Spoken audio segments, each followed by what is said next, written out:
Hi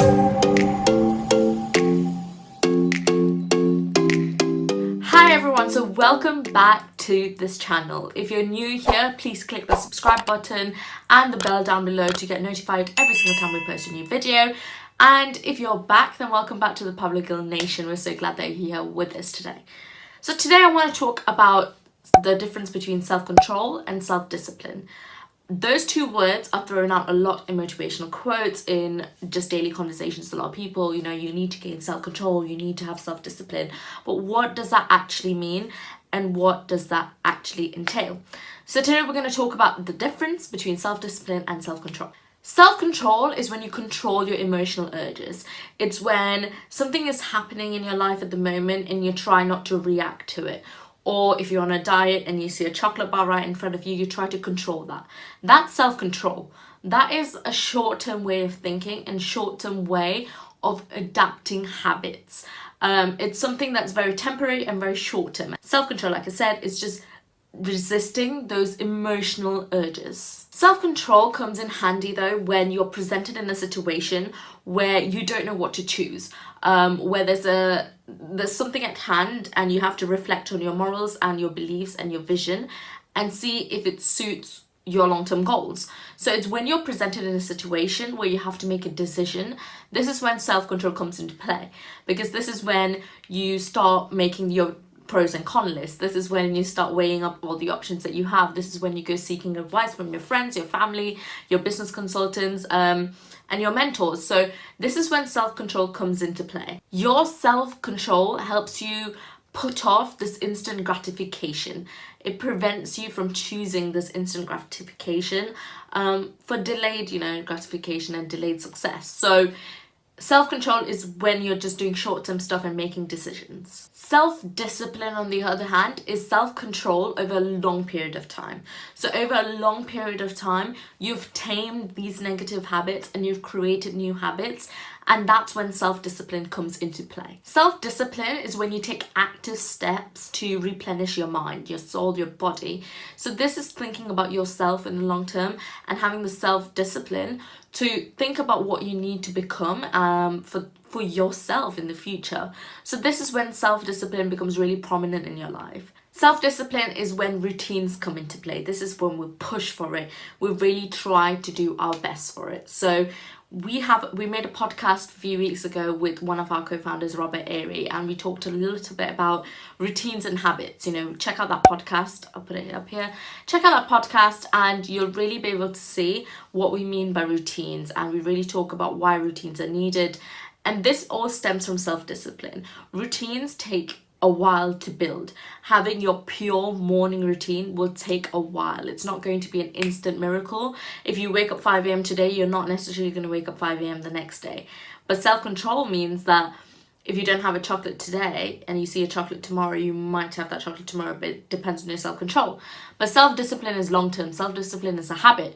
It's a lifestyle. So if you've chosen to cut out sugars and carbs and all of that, throughout your journey, after a few months, after a few years, it's when you have that self-discipline and you already don't have to use self-control to resist those emotional urges. So self-discipline is building that consistency and it's pushing it. And it's developing character, it's developing perseverance, it's developing resilience. That is what self-discipline is. So I know I just talked about the difference between self-discipline and self-control, and I've created that as two separate things. But when we want to come and hack it, when we want to talk about how we can master our self-discipline and self-control, really build our routines and really resist those emotional urges, I'm now going to show you a couple of ways on how to master self-discipline. Number one, it's to know your weaknesses. This is really important. This takes time. This takes self-reflection.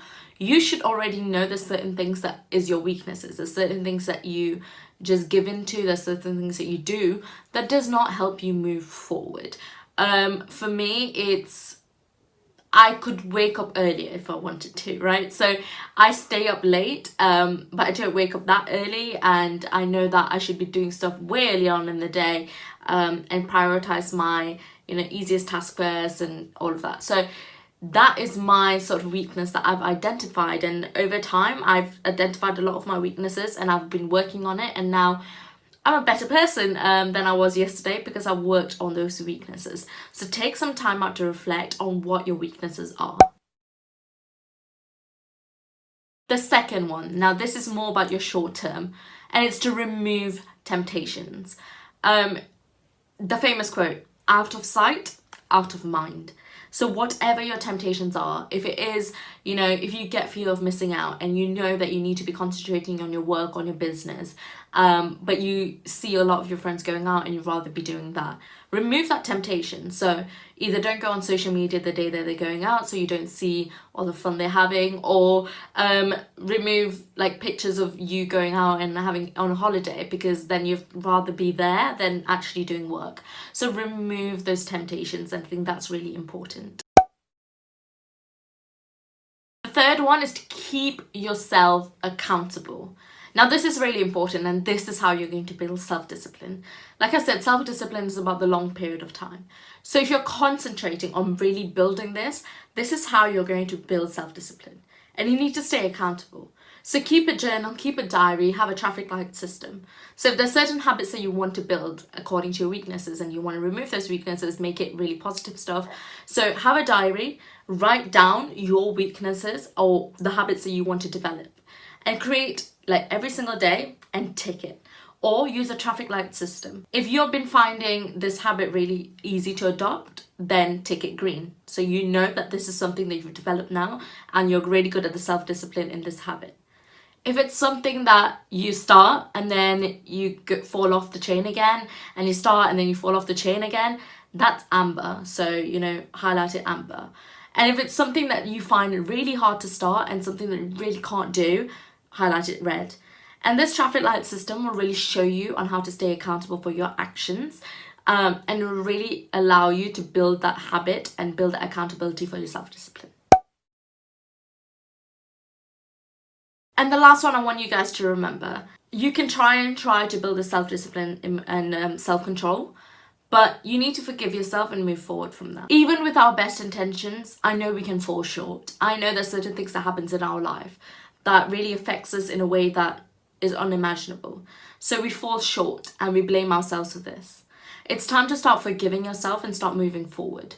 Don't be in that zone of self-pity. If you're in the zone of self-pity, you'll never develop, and you'll never develop that self-discipline and self-control. So even if you fall short, forgive yourself and move forward from that. Don't let yourself be wrapped up in guilt, frustration, anger, because that'll only bring you down even furthermore into this deep rabbit hole. And you really want to get out of that rabbit hole to really live a better, happier life and more successful life, being showing diligence, showing perseverance, showing resilience.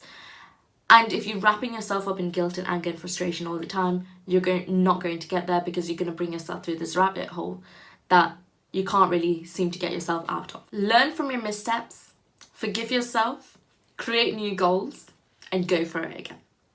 It's always about reevaluation of goals. We talk a lot about goal setting for a reason, because we believe that if you're setting your goals, you know what you want to achieve in life. And I feel like those who even say they don't know what they want to do in life know certain things that they want to achieve. And you just have to dig deeper. And one thing to really remember about goal setting is it's an ongoing process. It's not something that just happens instantly. It's not one goal that lasts forever. My path has gone so different to what my previous goal setting was. So your goals changes according to time, according to more knowledge you've gained, according to more more people you've networked with. Your goals change, and it's fine if it changes, and it's okay if it changes. It's good. It means growth. It means development. But don't settle for less. That's the main point here. You can change your goals, but you shouldn't be settling for less. Because if you're settling, it means you're just settling and you're not changing your goals because of a pure reason. You're not being pure in your intention. So those are my important tips on how to really master self-discipline. I hope that you've seen the difference between self-discipline and self-control and really know how to master that together. Self-discipline is so important, and everyone is wanting to reach that point. Like I said, listen to our podcast.